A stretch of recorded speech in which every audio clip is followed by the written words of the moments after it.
Hello बच्चों, कैसे हो आप सभी। वेलकम है मेरे यूट्यूब चैनल पर जिसका नेम है केमिस्ट्री क्लासेस बाय पूजा यादव। और आज की इस वीडियो के अंदर बच्चों हम लास्ट जो टॉपिक था वांट ऑफ फैक्टर उससे रिलेटेड जितने भी न्यूमेरिकल्स हैं वो लेकर आए। ठीक है, आपको पता है कि वांट ऑफ फैक्टर क्यों आया, क्योंकि कॉलिगेटिव प्रॉपर्टी जो है वो मेजर कब हो सकती है, जब सॉल्यूट क्या हो, डिसोसिएशन उसमें ना हो या फिर एसोसिएशन ना हो। बट सॉल्यूट हमारे पास ऐसा है जिसमें डिसोसिएशन या एसोसिएशन हो जाता है, तो उनकी क्वालिटेटिव प्रॉपर्टी को मेजर करने के लिए जो फैक्टर आया था उसको आपने बोला था वांट ऑफ फैक्टर। ठीक है, तो वांट ऑफ फैक्टर के बेसिस पर और डिग्री ऑफ डिसोसिएशन और एसोसिएशन के बेसिस पर जो न्यूमेरिकल्स है वो डिस्कस करने वाले हैं। देन सेकंड यूनिट जो है वो कंप्लीट हो जाएगी और नेक्स्ट वीडियो जो आएगी वो आपकी थर्ड यूनिट इलेक्ट्रोकेमिस्ट्री की आएगी। ठीक है, तो चलो अभी जल्दी से स्टार्ट कर लेते हैं। देखो मैंने यहाँ पर न्यूमेरिकल लिखा हुआ है, क्या लिखा हुआ है, calculate the boiling point of solution when 2 gram of sodium sulphate was dissolved in 50 gram of water assuming Na2SO4 undergo complete ionization and KF4 water question में दिया हुआ है। आपको क्या करना है, कुछ नहीं, सिर्फ इतना देखना है कि क्या क्या तो गिवन है। ठीक है, तो देखो क्वेश्चन अगर हम अच्छे से देखते तो यह लिखा हुआ है 2 ग्राम ऑफ Na2SO4 और उसको आप डिसॉल्व कर रहे हो वाटर के अंदर। दैट मींस Na2SO4 क्या है, हमारा सॉल्यूट है, तो WB की वैल्यू कितनी दी हुई है, 2 ग्राम दी हुई है। ठीक है, यहाँ पर WA की वैल्यू कितनी दी हुई है, 50 ग्राम दी हुई है। एंड देखो यहाँ पर मोलर मास भी दिया हुआ है, MB की वैल्यू कितनी दी हुई है, 142 दी हुई है। ठीक है, एंड KF दिया हुआ है क्वेश्चन में, KF क्या है 0.52 और आपसे पूछा क्या है, आपसे पूछा है boiling point of solution, that means TB की वैल्यू पूछी है आपसे। ठीक है, डेल्टा TB नहीं, डेल्टा TB क्या होता है, एलिवेशन इन बॉइलिंग पॉइंट। यहाँ पूछा है बॉइलिंग पॉइंट ऑफ सॉल्यूशन जिसको आप TB से डिनोट करते हो, और बॉइलिंग पॉइंट ऑफ जो सॉल्वेंट होता है उसको आप किससे डिनोट करते हैं, TB नोट से। ठीक है, तो क्वेश्चन जब आपने देखा यहाँ पर तो पहले आपको डेल्टा TB निकालना पड़ेगा, तभी तो आप TB निकालोगे। क्यों, क्योंकि हमें पता है delta TB is equal to क्या होता है, TB माइनस TB नॉट, है ना। और TB आपको निकालना है तो TB इज इक्वल टू क्या हो जाएगा, delta TB plus TB not.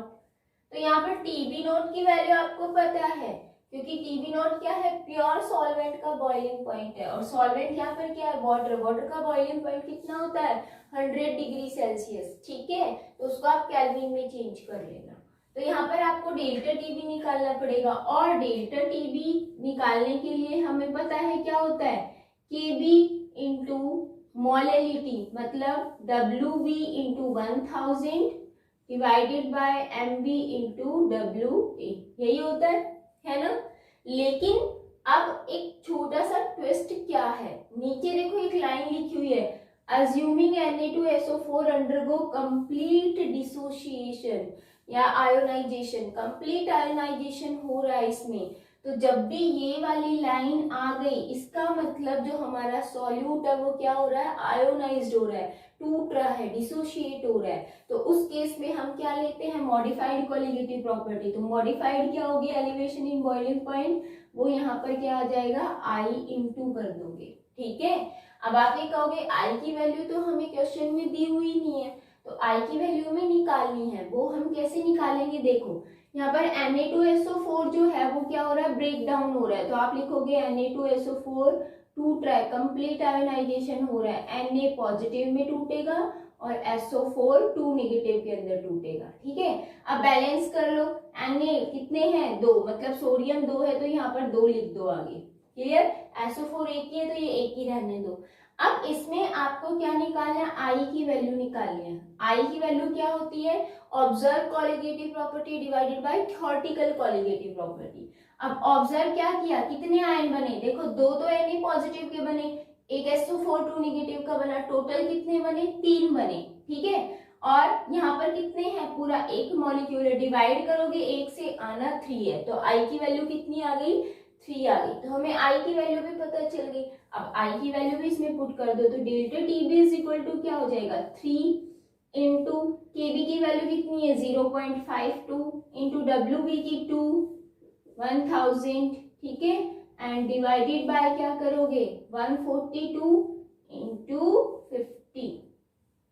ठीक है, इसको आप सॉल्व कर लेना। जब आप सॉल्व करोगे तो कितना आएगा, जैसे कि यहाँ पर 0 से 0 कैंसिल, यहाँ पर 2 एंड 0 आ जाएगा, यहाँ पर 2 से कैंसिल करते तो 7 1 आ जाएगा, और फिर इसको सॉल्व कर लोगे। तो जब आप सॉल्व करोगे तो डेल्टा टीबी की वैल्यू कितनी आएगी 0.4 केल्विन। ठीक है, अब देखो क्या करना है, डेल्टा टीबी की यहाँ वैल्यू पुट करनी है। अब टीबी नॉट क्या होता है मैंने बता दिया कि जो वाटर है उसका बॉइलिंग पॉइंट, और वो कितना होता है 100 डिग्री सेल्सियस। उसको केल्विन में चेंज करोगे तो कितना आएगा, 273 से प्लस कर देना तो 373 हो जाएगा। तो टीबी इज इक्वल टू क्या आएगा 0.4 प्लस 373, और जब आप सॉल्व करोगे तो कितना आएगा 373.4 केल्विन। ये क्या आ गया है बॉइलिंग पॉइंट ऑफ सॉल्यूशन, और हमें क्वेश्चन में यही पूछा हुआ है। ठीक है, सबको समझ आना चाहिए। टीबी नॉट तो आपको ध्यान रखना ही है। यहाँ पर वाटर है और वाटर के लिए टीबी की वैल्यू कितनी होती है टीबी नॉट की 100 डिग्री सेल्सियस। मैंने यहाँ पर केल्विन में चेंज किया है तो 273 प्लस कर दिया तो 373 केल्विन हो गया। ठीक है, ये ध्यान रखना है। तो फर्स्ट क्वेश्चन आई होप सभी को समझ में आ गया होगा। नेक्स्ट क्वेश्चन देखते हैं अभी। बच्चे देखो नेक्स्ट क्वेश्चन यहाँ पर क्या लिखा हुआ है, at 25 degree Celsius 3 gram of solute A in 100 ml of an aqueous solution gave an osmotic pressure of 2.5 atmospheric. What is the nature of solute? Associated or dissociated? Its molecular mass is, जो normal होगा वो 246, ठीक है, ग्राम mole inverse. Normal अगर molecular mass इसका 246 है तो इसका मतलब क्या है, देखो सबसे पहले तो यहाँ पर दिया क्या क्या है, पहले क्वेश्चन में ये देखना है। ठीक है, यहाँ पर गिवन क्या क्या है 25 degree Celsius, that means temperature कितना है 25 डिग्री सेल्सियस। इसको आप केल्विन में चेंज कर लो, 273 प्लस करोगे तो कितना आएगा 298 केल्विन। ठीक है, सॉल्यूट दैट मीन्स WB कितना दिया हुआ है 3 ग्राम दिया हुआ है, यहाँ पर लिखा हुआ है सॉल्यूट A। ठीक है, and 100 ml of an aqueous solution, इसका मतलब क्या दिए वॉल्यूम कितनी है 100 ml। आप इसको किस में चेंज करो लीटर में, तो 1000 से डिवाइड कर दो तो ये लीटर में चेंज हो जाएगी 0.1 लीटर। ठीक है, एंड ऑस्मोटिक प्रेशर भी दिया हुआ है जिसको हम पाई से डिनोट करते हैं 2.5 एटमॉस्फेरिक। ठीक है, what is the nature of solute, जो सॉल्यूट है उसका नेचर बताना है कि वो एसोसिएटेड हो रहा है या फिर डिसोसिएटेड हो रहा है। वो हमें कैसे पता चलेगा, देखो नेक्स्ट लाइन मेंशन की हुई, if it's normal molar mass is 246, मतलब जब रिएक्शन नहीं हुई थी या फिर हमने सॉल्यूट का एक्वस सॉल्यूशन नहीं बनाया था तब उसका मॉलिक्यूलर मास कितना था 246 था। ठीक है, अब हमें मॉलिक्यूलर मास चेक कर रहा है कि कम हुआ या ज्यादा हुआ, क्योंकि जब मॉलिक्यूलर मास ज्यादा होता है तो इसका मतलब सॉल्यूट में एसोसिएशन हुआ है। ठीक है, और अगर मास डिक्रीज हो गया कम हो गया तो इस वैल्यू से कम आया तो इसका मतलब वो क्या हुआ है डिसोशिएटेड हुआ है। ठीक है, तो हमें वो चेक करना है, तो वो चेक करने के लिए आपको क्या निकालना पड़ेगा मॉलिक्यूलर मास निकालना पड़ेगा। ठीक है, तो देखो सबसे पहले आपको ये पता है कि जो पाई होता है ऑस्मोटिक प्रेशर वो क्या होता है CRT, यही होता है, एंड C क्या होता है बच्चों N/V, राइट, और N क्या होता है number of mole, that means given mass by molecular mass. तो पाई इज इक्वल टू क्या लिखोगे WB divided by MB into V, और ऊपर क्या आ जाएगा RT। ठीक है, हमें क्या निकालना है क्वेश्चन में MB कैलकुलेट करना है। ठीक है, तो देखो कैसे करेंगे, सिंपल है, MB इधर आ जाएगा पाई इधर चला जाएगा, तो MB इज इक्वल टू क्या आ जाएगा WB into RT divided by pi into V। ठीक है, अब देखो WB की वैल्यू कितनी है 3, R की वैल्यू क्वेश्चन में है नहीं बट आपको याद रखनी है, वो कितनी होगी 0.082। ठीक है, लीटर के अंदर होती है ध्यान रखना, इनटू टेम्परेचर कितना है 298 डिवाइडेड बाय पाई की वैल्यू कितनी क्वेश्चन में देखो ये 2.5 एंड 0.1 क्या है वॉल्यूम है। ठीक है, आपको क्या करना है, इसको सॉल्व करना है।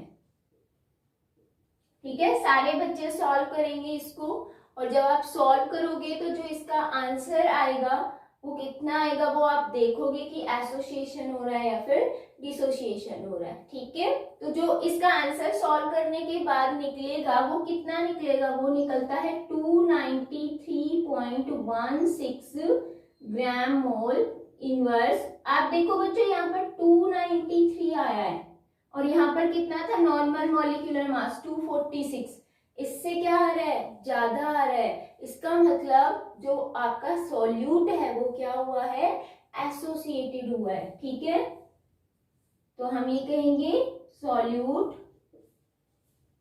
Will be associated. ठीक है, ये हमारा आ गया आंसर। सभी को अच्छे से समझ आया होगा, एक बार फिर से देख लेना कि क्या क्या चीज दी हुई है और क्या निकालना है। ठीक है, बहुत ही इजी है। आपको ये ध्यान रखना है कि वॉट ऑफ फैक्टर जो आई है वो कौन से फॉर्मूले में यूज में आएगा। इसमें देखो मैंने आई यूज नहीं किया।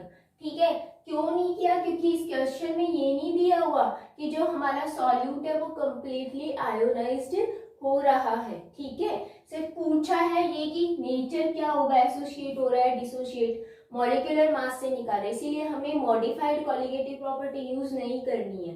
ठीक है, चलो नेक्स्ट देखो। अभी मैंने मेंशन किया हुआ यहाँ पर 2 gram of benzoic acid dissolve in 25 gram of benzene show a depression in freezing point equal to 1.62 kelvin. Molar depression constant for benzene is 4.9। ठीक है, what is the percentage association of acid. मतलब इस question में दिया हुआ क्या क्या है, देखो यहाँ पर 2 ग्राम बेंजोइक एसिड दिया हुआ है, दैट मीन्स उसका मास दिया हुआ है। 25 ग्राम बेंजीन दिए, मतलब ये हमारे सॉल्वेंट है और ये हमारा सॉल्यूट है। ठीक है, तो गिवन क्या क्या है, जब आप आंसर लिखोगे इसका तब देखो WB की वैल्यू हमें पता है कितनी है, 2 ग्राम है। ठीक है, okay, dissolve in 25 gram of benzene, इसका मतलब WA क्या है, 25 ग्राम है। राइट, अब देखो आगे depression in freezing point. Depression in freezing point क्या होता है, डेल्टा TF, इसकी वैल्यू क्वेश्चन में है देखो 1.62 केल्विन एंड KF की वैल्यू है, क्योंकि मोलर डिप्रेशन कांस्टेंट क्या होता है, KF होता है। ठीक है, बेंजीन के लिए जिसकी वैल्यू कितनी है 4.9 है। और क्या पूछा है, what is the percentage association of acid. इसका मतलब इसमें ऑलरेडी लिखा हुआ है कि जो एसिड है बेंजोइक एसिड, इसमें क्या हो रहा है, एसोसिएशन हो रहा है। और जब एसोसिएशन होता है तो आप मॉडिफाइड कॉलिगेटिव प्रॉपर्टी यूज में लेते हो, है ना। लेकिन इसमें ये नहीं लिखा हुआ कि कंप्लीटली आयोनाइज्ड हो रहा है या फिर। तो इस क्वेश्चन में आपको क्या करना पड़ेगा, देखो सबसे पहले तो यहाँ पर delta TF is equal to क्या होता है, KF into WB into 1000 divided by MB into WA। ठीक है, अगर मैं बात करूं यहाँ पर क्या कि हमें परसेंटेज एसोसिएशन ऑफ एसिड निकालना है, तो हम उल्टा चलते हैं, तब आपको समझ में आएगा क्या क्या निकालना है। तो अल्फा इज इक्वल टू, मैंने आपको बताया था कि एसोसिएशन, डिग्री ऑफ जो एसोसिएशन होता है अल्फा, इसको हम कैसे निकालते हैं, एसोसिएशन के केस में बताया था। तो वो क्या होता है 1 minus i divided by 1 minus 1 by n, ये फॉर्मूला आपको याद करना पड़ेगा। ठीक है, अब ये निकालने के लिए आपको आई की वैल्यू चाहिए। अब आई जो होता है वांट ऑफ फैक्टर, वो क्या होता है, आई इज इक्वल टू, यहाँ पर लिखोगे theoretical molecular mass divided by observe molecular mass. ठीक है, आप देखो बेंजोइक एसिड का जो मॉलिक्यूलर मास होता है थ्योरेटिकल, वो कितना होता है 122 जब आप कैलकुलेट करोगे, क्योंकि C6H5COOH इसका फॉर्मूला होता है, आप निकालोगे मॉलिक्यूलर मास, तो वो थ्योरेटिकल है। लेकिन ऑब्जर्व कितना है वो नहीं पता, तो हमें यहाँ पर ये जो MB चाहिए वो क्या चाहिए, ऑब्जर्व मॉलिक्यूलर मास चाहिए। तो हमें क्या निकालना है, यहाँ पर MB निकालना है। तो वो क्या होगा KF into WB into 1000 divided by delta TF into W A. अब आपके पास सारी वैल्यूज है, आप पुट कर दो। तो M B is equal to कितना आएगा, के एफ की वैल्यू है 4.9, डब्ल्यू बी की वैल्यू है 2 into 1000 divided by delta T F है 1.62 एंड डब्ल्यू ए है 25।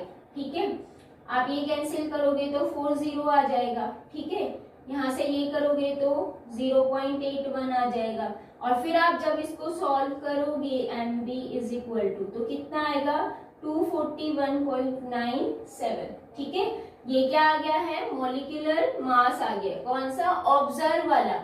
अब हम यहाँ पर वैल्यू पुट कर सकते हैं ना, that means want of factor जो आई है वो कितना आ जाएगा। देखो मैं यहाँ पर निकाल रही हूँ, आई इज इक्वल टू क्या होता है, थ्योरेटिकल मॉलिक्यूलर मास और ऑब्जर्व मॉलिक्यूलर मास नीचे आएगा। थ्योरेटिकल कितना है 122। ठीक है, कैसे निकला, मैंने आपको बताया C6H5COOH मॉलिक्यूलर मास है। सारे एटम्स के मॉलिक्यूलर मास को प्लस कर दो, वो 122 आएगा। ठीक है, और ऑब्जर्व अभी अभी हमने निकाला 241.97। अब आपको क्या करना है, डिवाइड करना है, तो इससे आई की वैल्यू आ जाएगी। ठीक है, आई की वैल्यू आएगी जब आप सॉल्व करोगे तब 0.504। क्लियर। अब आपको आई की वैल्यू पता चल गई, आप इस फॉर्मूले में पुट कर सकते हो ना। अब एन की वैल्यू भी तो पता होना चाहिए। अब देखो यहाँ पर एसोसिएशन ऑफ एसिड की परसेंटेज निकालनी है, दैट मीन्स बेंजोइक जो एसिड है इसमें क्या हो रहा है, एसोसिएशन हो रहा है। और जब एसोसिएशन होता है नंबर ऑफ मॉलिक्यूल्स कितने चाहिए होते हैं, 2 चाहिए होते हैं। इसका मतलब एन की वैल्यू क्या आएगी, यहाँ पर 2 आएगी। ठीक है, तो आप ये क्या करोगे, यहाँ पर वैल्यू पुट करोगे तो अल्फा इज इक्वल टू क्या आ जाएगा, अल्फा इज इक्वल टू 1 माइनस 0.504 डिवाइडेड बाय 1 माइनस 1/2। जब आप इसको सॉल्व करोगे तो 1/2 ही आएगा, करके देख लो एलसीएम लेके। ठीक है, तो अल्फा इज इक्वल टू क्या आ जाएगा, 1 माइनस, ये सॉल्व कर लेना 1 माइनस वाला। ठीक है, कितना आएगा, 0.496 आएगा। ठीक है, डिवाइडेड बाय नीचे क्या है 1/2, ये 2 ऊपर चला जाएगा, तो अल्फा इज इक्वल टू क्या आएगा 0.496 इंटू 2 इज इक्वल टू 0.992। ठीक है, हमें क्या करना है, परसेंटेज निकालनी है। तो परसेंटेज के लिए आपको पता है क्या करना होता है, मल्टीप्लाई कर दो 100 से, तो अल्फा इज इक्वल टू क्या आ जाएगा 99.2%। ये हमारा आंसर आ गया और हमें कैलकुलेशन भी यही करनी थी। ठीक है, आई होप सभी को बहुत अच्छे से समझ में आया होगा। इसमें बस सिंपल सा था, पहले मॉलिक्यूलर मास निकाल लो, फिर वांट ऑफ फैक्टर निकाल लो, देन अल्फा, क्योंकि हमें डिग्री ऑफ एसोसिएशन निकालना है तभी तो हम उसकी परसेंटेज बताएंगे, और डिग्री ऑफ एसोसिएशन के लिए ये फॉर्मूला होता है। ठीक है, अभी मैंने एसोसिएशन वाला करवाया है, ऐसे ही मैं डिसोसिएशन वाला भी करवाने वाली हूँ। तो आपको पहले ये चीज आ जानी चाहिए कि हमें क्या दिया हुआ है, पूछा क्या है। तो मैंने इसीलिए अपोजिट चलते हुए बताया कि हमें निकालना क्या एक्चुअल में। डिग्री ऑफ एसोसिएशन निकालेंगे तो उसका फॉर्मूला ये होता है, हमें आई चाहिए, वांट ऑफ फैक्टर यहाँ क्वेश्चन में नहीं है, तो आई का फॉर्मूला ये होता है ऑब्जर्व एंड थ्योरेटिकल। थ्योरेटिकल हमें पता है मॉलिक्यूलर मास, ऑब्जर्व हम यहाँ इसकी हेल्प से निकालेंगे। तो अपोजिट चले तो हमें ये पता चला कि स्टार्टिंग में निकालना क्या है। ठीक है, अगर सीधे चलने से आंसर नहीं आता है तो अपोजिट चलो। क्लियर, तो ये हो गया कंप्लीट। नेक्स्ट क्वेश्चन देखो, बच्चों, decinormal solution of NaCl develop on osmotic pressure an osmotic pressure of 4.6 atmospheric at 300 kelvin, calculate the degree of dissociation. आपको डिग्री ऑफ डिसोसिएशन निकालना है और डिग्री ऑफ डिसोसिएशन का आपको फॉर्मूला आना चाहिए। ठीक है, सबसे पहले देखो डिग्री ऑफ डिसोसिएशन जो होता है अल्फा, वो क्या होता है I-1 डिवाइडेड बाय N-1। ठीक है, अब हमें I की वैल्यू निकालनी पड़ेगी ना पहले इसके लिए। अब देखो पहले क्वेश्चन में दिया हुआ क्या है, ये दिया हुआ है डेसिनॉर्मल सॉल्यूशन ऑफ NaCl।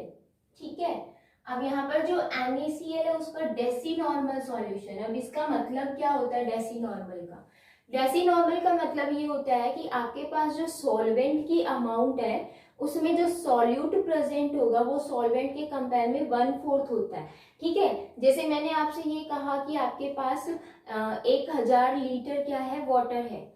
ठीक है, तो वो वाटर जो है वो आपका सॉल्वेंट है। अब उसमें जो NaCl होगा उसका पोर्शन कितना होगा, 1/4 होगा। ठीक है, तो ऐसे सॉल्यूशन की जो कंसंट्रेशन निकल कर आती है वो कितनी आती है, कंसंट्रेशन आती है 0.1 मोलर। ठीक है, कंसंट्रेशन वैसे नॉर्मल सॉल्यूशन की कितनी आती है, 0.1 मोलर। क्लियर है। अब यहाँ पर ऑस्मोटिक प्रेशर पाई दिया हुआ है, पाई इज इक्वल टू 4.6 दिया हुआ है। ठीक है, एंड टेम्परेचर दिया हुआ है 300 केल्विन। तो देखो pi is equal to CRT होता है ना, आर की वैल्यू हमें पता है 0.082 होती है। ठीक है, अब इतनी सारी चीजें पता चल गई है, तो देखो हमें ये पता है पाई इज इक्वल टू क्या होता है, CRT, ये सारी चीजें हैं। तो हमें यहाँ से क्या निकालना पड़ेगा, आई निकालना पड़ेगा। और आई हम कैसे निकालेंगे, अब ये मत कर देना कि C इज इक्वल टू होता है N/V, तो वॉल्यूम भी नहीं है क्वेश्चन में। अगर वॉल्यूम होती तो आप ये वाला फॉर्मूला यूज करते। ठीक है, तो यहाँ मॉलिक्यूलर मास नहीं निकालना, आपको आई निकालना है। तो अब इसमें क्या होगा, pi is equal to modified, आप क्या करोगे, टर्म यूज करोगे, pi is equal to ICRT। यहाँ से आई निकालोगे, आई इज इक्वल टू क्या जाएगा, पाई डिवाइडेड बाय CRT। क्लियर। तो आई की वैल्यू निकालनी है तो वैल्यूज पुट कर दो। पाई कितना है, 4.6, तो आई इज इक्वल टू कितना हो जाएगा, 4.6 डिवाइडेड बाय सी कितना है, 0.1, आर कितना है 0.082, इंटू टी कितना है 300। ठीक है, इसको आप सॉल्व कर लोगे तो आई इज इक्वल टू जो वैल्यू आएगी वो आपको ध्यान रखनी है। ठीक है, अराउंड आती है इसकी 1.84। आपको ये इतना सॉल्व करना है, बहुत इजी था। अब आई की वैल्यू इसमें पुट कर दो तो आपके पास क्या आ जाएगा, डिग्री ऑफ डिसोसिएशन। ठीक है, तो आपके पास जो डिग्री ऑफ डिसोसिएशन है उसका फॉर्मूला क्या है वो देखो। Degree of dissociation is equal to I-1 divided by N-1। I की वैल्यू कितनी है, 1.84 -1 डिवाइडेड बाय N-1। N की वैल्यू क्या है आपको पता है, यहाँ पर क्या हो रहा है, डिसोसिएशन हो रहा है। NaCl जो है वो टूटेगा, किस में टूटेगा, Na पॉजिटिव में और Cl नेगेटिव में, है ना। तो 2 आयन है, यहाँ पर कितना है, 1 आयन है। तो आपके पास जो आई की वैल्यू, सॉरी N की जो वैल्यू है वो कितनी होगी यहाँ पर देखो। ठीक है, तो यहाँ पर कितनी होगी 2, तो यहाँ पर आप पुट करोगे 2 -1 करोगे तो क्या आएगा, 1 ही आएगा। तो मैं लिखू ना लिखू बराबर है, तो आपको क्या करना है, यहाँ पर अल्फा इज इक्वल टू 1 -84 -1 करना है। तो अल्फा की वैल्यू आ जाएगी 0.84। तो ये आ गया आंसर। इसमें सिर्फ डिग्री ऑफ डिसोसिएशन पूछा है, परसेंटेज नहीं पूछी। अगर परसेंटेज पूछी होती तो 84% आती। ठीक है, बट हमें यहाँ पर ओनली डिग्री ऑफ डिसोसिएशन पूछा है तो अल्फा की वैल्यू आ गई है। क्लियर है। तो आपके पास में यहाँ पर जो के वाला फॉर्मूला यूज करना है वो आपको ध्यान रखना है, कैसे करोगे क्वेश्चन को पहले देखो, उसके बेस पे करना है। ठीक है, क्लियर है। तो ये मेरी तरफ से न्यूमेरिकल पोर्शन जो है वो कंप्लीट हो गया है। एक क्वेश्चन मैं आपको दे रही हूँ, वो आपको होमवर्क के लिए करना है। ठीक है, चलो वो कर लेते हैं जल्दी से। ये जो क्वेश्चन है बच्चों, ये आपके लिए होमवर्क है, आपको घर पे इसको सॉल्व करके देखना है और कमेंट बॉक्स में इसका आंसर भी बताना है। ठीक है, तो आज की वीडियो में बस इतना ही था, और ये जो यूनिट है सेकंड वो कंप्लीट हो गई है। नेक्स्ट जो वीडियो आने वाली है वो आपकी 3rd यूनिट से रिलेटेड आएगी। तो मिलते हैं नेक्स्ट वीडियो में, टेक केयर।